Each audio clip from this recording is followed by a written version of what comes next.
senang berjumpa kembali kita dalam ibadah kita hari ini, dalam ibadah kita doa puasa kedua semester yang genap di tahun ajaran 2020-2021.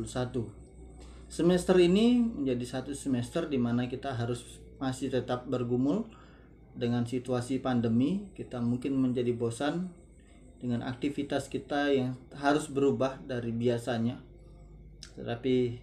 Dan kita mulai merasa sulit dengan segala situasi ini. Baik, kesempatan hari ini kita mau ambil waktu untuk belajar dari firman Tuhan. Kiranya firman akan menguatkan kita menghadapi situasi yang sulit ini. Saya akan mengajak kita belajar dari firman Tuhan malam ini dengan satu judul, bersemi di tengah pandemi. Sebelum itu, mari kita berdoa. Bapa di surga, kami menaikkan syukur untuk kasih dan kebaikan Tuhan bagi kami. Kami bersyukur kemurahan Tuhan yang besar bagi kami yang Tuhan nyatakan dalam hari-hari yang kami lalui sampai hari ini. Bersyukur untuk kesehatan, kekuatan yang Tuhan beri. Bersyukur untuk hikmat dan pengetahuan yang Tuhan terus tambahkan bagi kami. Dan kami percaya Tuhan menolong, memimpin, memberkati kami. Tuntun kami sekalian sehingga kami boleh merasakan kebaikan dan kemurahan Tuhan. Berkati kesempatan hari ini, kami mau belajar firman Tuhan. Tuhan tolong dan Tuhan berkati kami. Terima kasih, dalam nama Tuhan Yesus kami berdoa. Amin. Ya, saya mau mengajak kita membaca dari firman Tuhan dalam Roma pasal yang ke-8 ayat yang ke-28.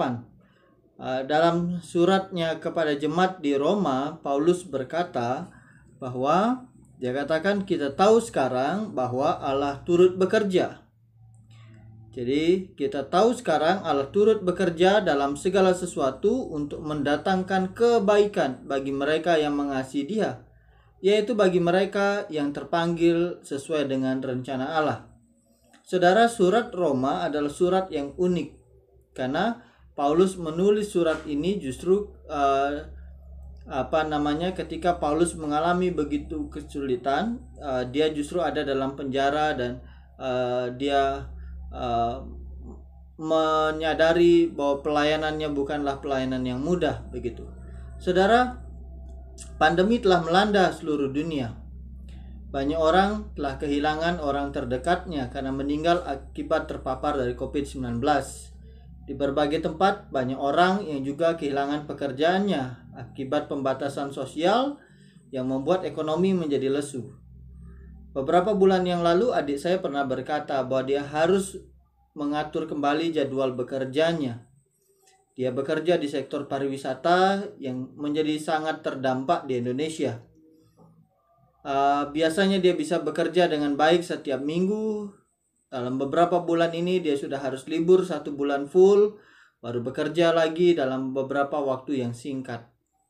Nah, ini sesuatu yang tentunya tidak menyenangkan. Saudara, pandemi belum usai. Jadi COVID-19 belum selesai penanganannya. Vaksin masih terus diupayakan. Tetapi bangsa Indonesia justru dilanda oleh bencana alam yang terus terjadi. Akhir tahun lalu kita dikagetkan dengan beberapa tempat di Kalimantan, terutama Kalimantan Selatan, yang mengalami banjir bandang.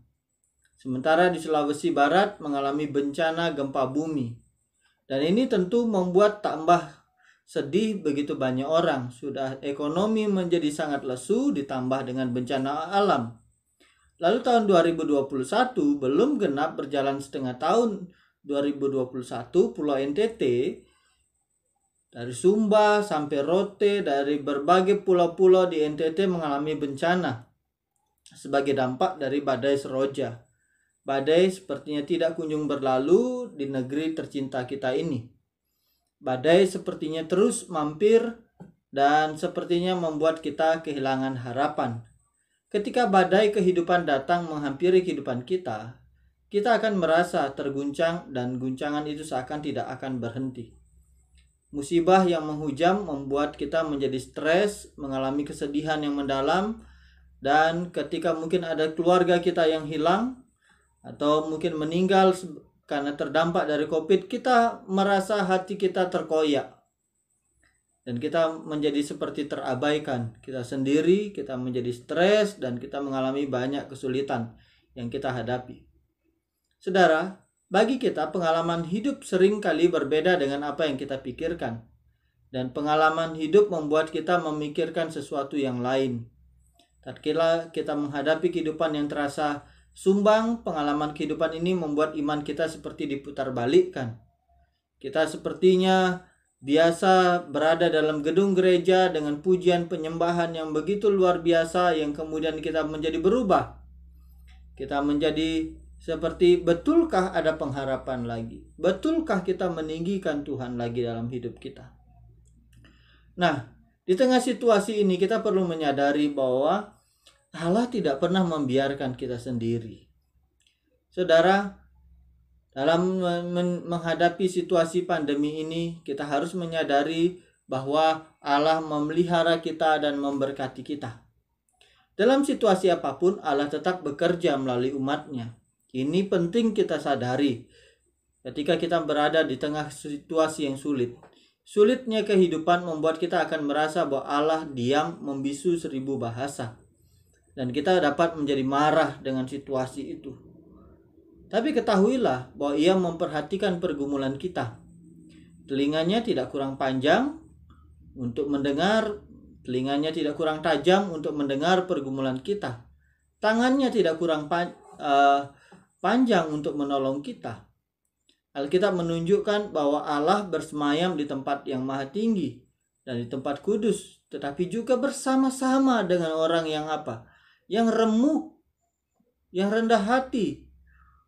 Tujuannya untuk apa? Untuk menghidupkan orang yang rendah hati, untuk menghidupkan hati orang yang remuk, sebagaimana Yesaya mengungkapkan hal itu. Saudara, jauh sebelum peristiwa Yesaya ini terjadi, kita dapat melihat bahwa Allah memelihara Yakub dan seluruh anak-anaknya ketika kelaparan melanda berbagai negeri. Sebelum kelaparan itu terjadi, Allah justru merancang pemeliharaan bagi Yakub dan keluarganya. Jauh sebelum kelaparan itu terjadi, Yusuf dijual oleh saudara-saudaranya. Tetapi Tuhan memakai dan membuka jalan untuk memelihara mereka. Tatkala kelaparan di berbagai negeri, Yakub dipelihara oleh Tuhan di tanah Mesir melalui Yusuf. Dan kita melihat bahwa Allah berjanji memelihara umat-Nya. Dia menciptakan umat-Nya untuk kemuliaan-Nya. Dan di tengah situasi sulit, Allah mau menyatakan kemuliaan-Nya bagi kita. Nah, badai kehidupan membuat kita mungkin merasa terguncang, sedih, dan terabaikan. Tetapi saudara, kita juga harus mengingat bahwa badai kehidupan bisa datang kapan saja. Bukan saja hanya karena pandemi COVID-19 yang membuat kita menjadi sulit, bimbang, dan lain sebagainya. Tetapi kita harus menyadari bahwa Allah kita adalah Allah yang berjanji membimbing, menolong, menghibur orang yang bersedih hati. Allah memberi ketentraman kepada semua orang, baik yang dekat maupun yang jauh. Ia juga adalah Allah yang menyembuhkan umat-Nya. Sebagaimana dalam Yesaya 57 ayat 18-19 diungkapkan hal itu. Ketika kita berada dalam kesulitan hidup, kita merasa bahwa Allah begitu jauh. Tetapi kita tidak menyadari bahwa Ia begitu dekat dengan kita. Allah ada dekat dengan kita. Allah ada dekat dengan orang-orang yang dikasihinya. Dalam Roma 8 ayat 28 dituliskan bahwa Ia turut bekerja mendatangkan kebaikan bagi umat-Nya. Penderitaan, kesulitan yang kita alami bukanlah penderitaan dan kesulitan yang melampaui kemampuan kita. Dalam penderitaan dan kesulitan, Allah turut bekerja mendatangkan kebaikan bagi orang yang percaya kepadanya. Hal ini menunjukkan bahwa Allah adalah Allah yang tahu situasi manusia.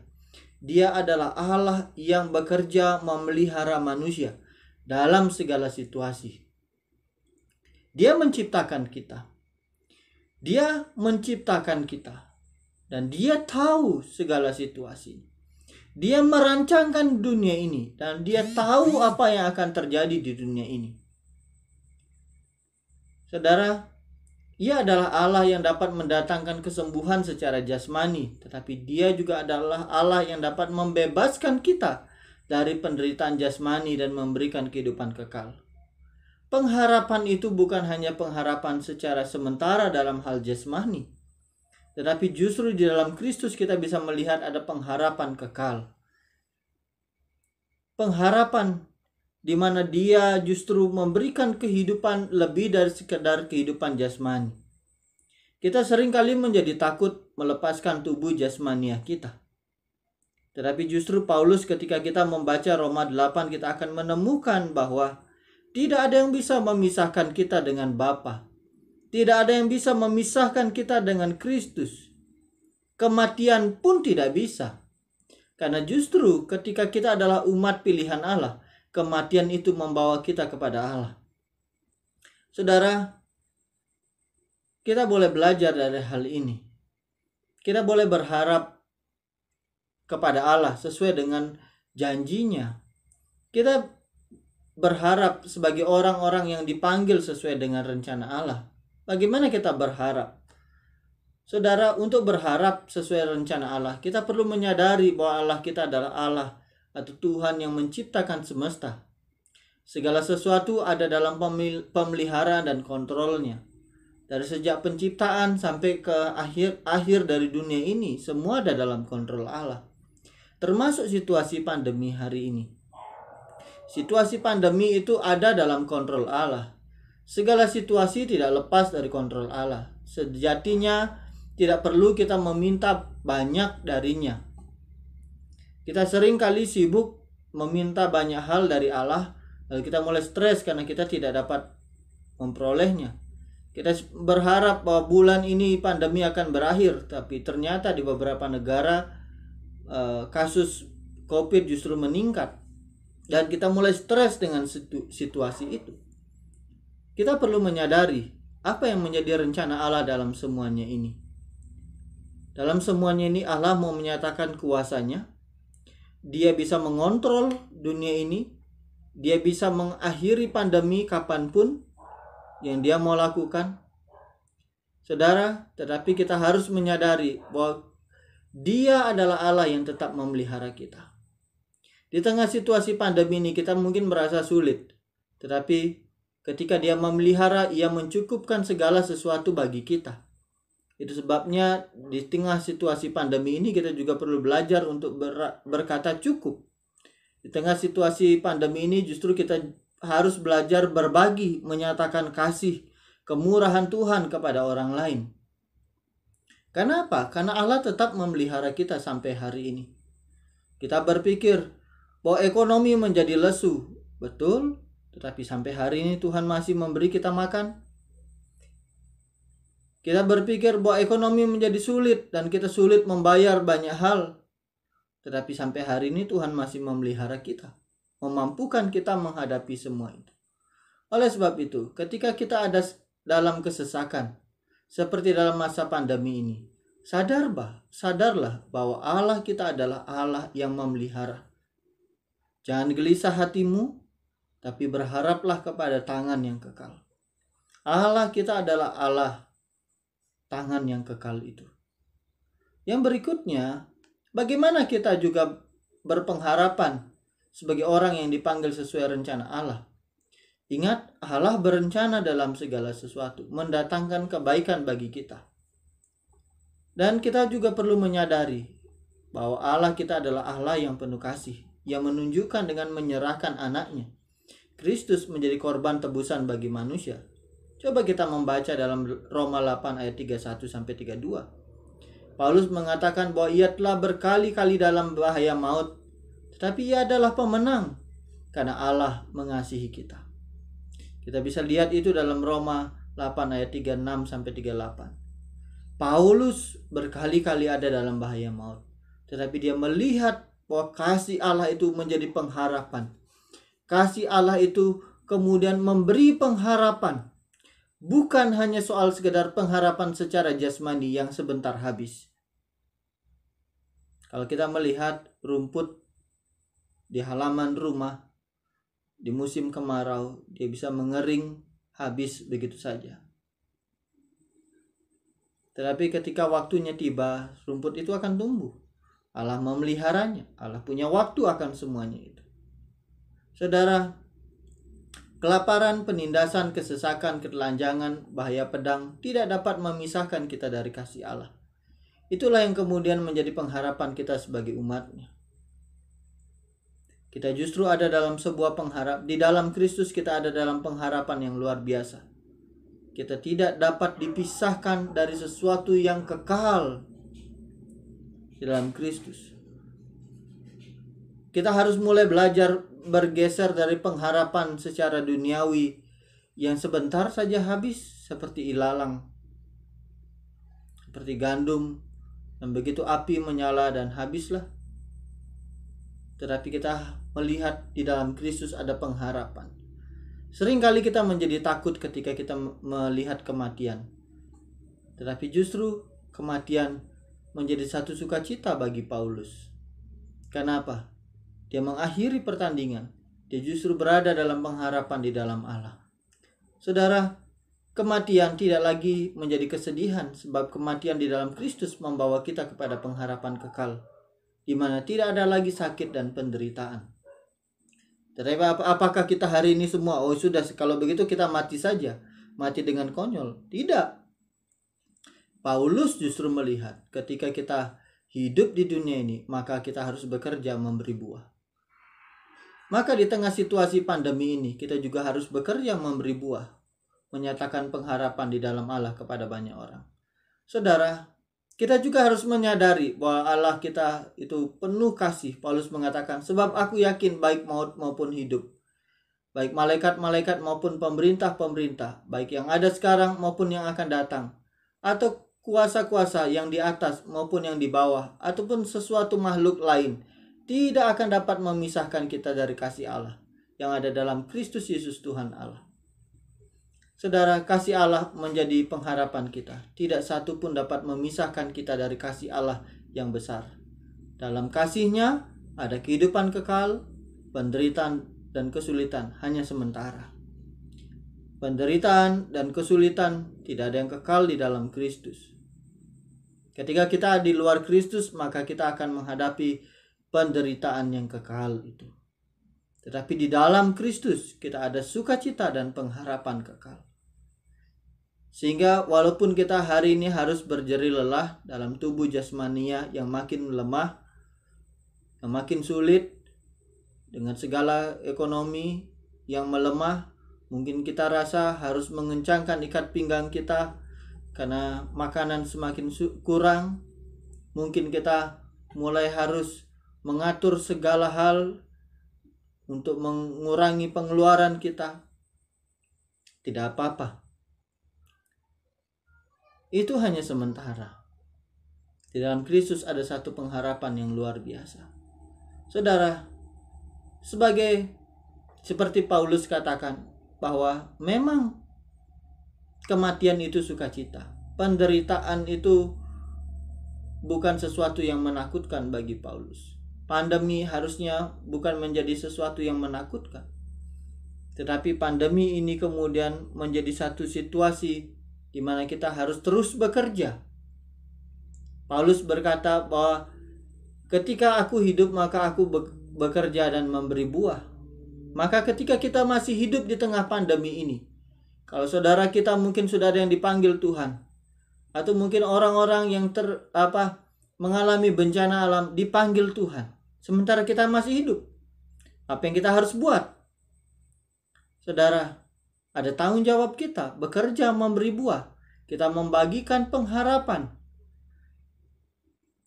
kepada orang-orang yang kita layani di masa pandemi ini.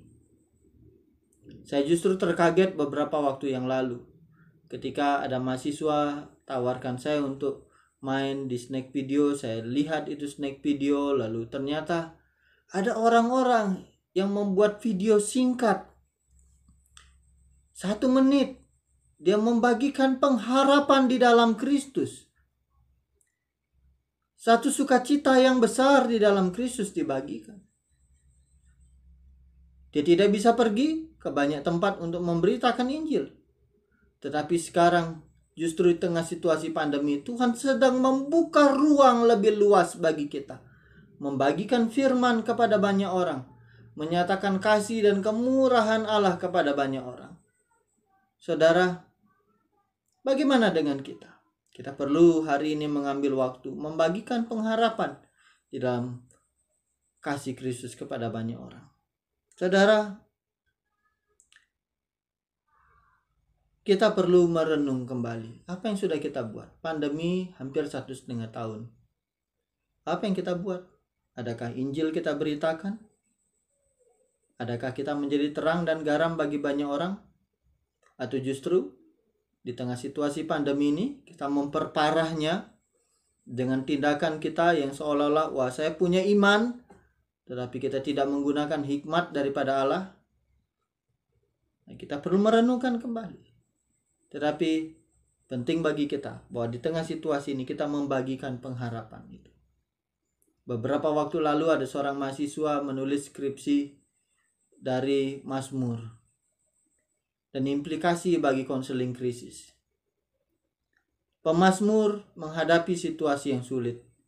Daud menghadapi anak-anaknya, konflik dalam keluarganya, menghadapi musuh-musuhnya, menghadapi Saul dalam segala pergumulannya. Justru Daud berkata, "Ku melayangkan mataku ke gunung-gunung." Daud justru melihat, "Ya Tuhan, gunung batuku." Dia melihat apa? Melihat Allah seperti gunung batu yang kokoh. Sekalipun bumi bergoncang, Allah tetap kokoh memelihara. Dia adalah gunung perlindungan. Pada zaman Daud, musuh-musuh akan menyerang, tetapi gunung-gunung itu adalah tempat perlindungan. Di tengah pelarian Daud pernah bersembunyi di gunung, di dalam gua di sebuah gunung. Dan Daud melihat itu sebagai tempat perlindungan. Tetapi dia melihat bahwa Allah adalah tempat perlindungan. Tidak ada ketenangan di luar Tuhan. Justru ketika kita menghadapi situasi pandemi ini, kita akan melihat ketenangan. Dan Maria ketika menulis itu dia melihat, justru ketika kita memandang pada Allah, perhatian kita arahkan kepada Allah. Menyadari bahwa Allah adalah Allah yang memelihara, menyertai kita. Maka kita boleh melihat kasih dan kebaikan. Dia memberi kita kekuatan ketika kita lesu, ketika kita lemah. Dia memberikan kita pengharapan di tengah situasi. Dia gunung batu kita. Ketika kita boleh menjalani semuanya ini, saya rindu kita boleh melihat akhirnya. Dan kita boleh berkata, kita tahu sekarang bahwa Allah turut bekerja, mendatangkan kebaikan bagi mereka yang mengasihi Dia. Saudara, bagi mereka yang dipanggil sesuai dengan rencana Allah. Kita adalah umat yang dipanggil Allah sesuai dengan rencananya. Kita dipanggil dari gelap kepada terang. Itu sendiri adalah sudah menjadi pengharapan, sukacita. Bagian kita hari ini adalah bagikan pengharapan itu kepada banyak orang. Gunakan banyak cara. Saudara dapat membagikan video singkat saudara. Saya sangat terkagum ketika beberapa waktu yang lalu seorang hamba Tuhan divonis COVID-19, dia harus berada di ruang isolasi, tetapi dia mengambil waktu 10 menit, 5 menit, 2 menit setiap harinya untuk bercerita tentang kasih Allah. Dia membagikan firman Tuhan dari ruang isolasinya dan membagikannya bagi banyak orang. Dan orang merasa terberkati ketika merespon video singkat itu melalui Instagram. Saudara, bagaimana dengan kita? Adakah kita mengambil waktu itu? Kesulitan yang mungkin kita sedang hadapi karena kita mungkin sulit membayar kuliah. Tetapi apakah kita melihat kepada Allah, sumber pengharapan? Lalu kita membagikan itu kepada orang. Dia adalah Allah yang membawa damai sejahtera bagi kita. Dia adalah Allah yang membawa kehidupan bagi kita. Dan itu adalah pengharapan. Saya rindu bahwa di dalam doa puasa hari ini, kita bukan menjadi orang yang berdoa tanpa pengharapan. Kita justru berdoa di dalam pengharapan pada Allah.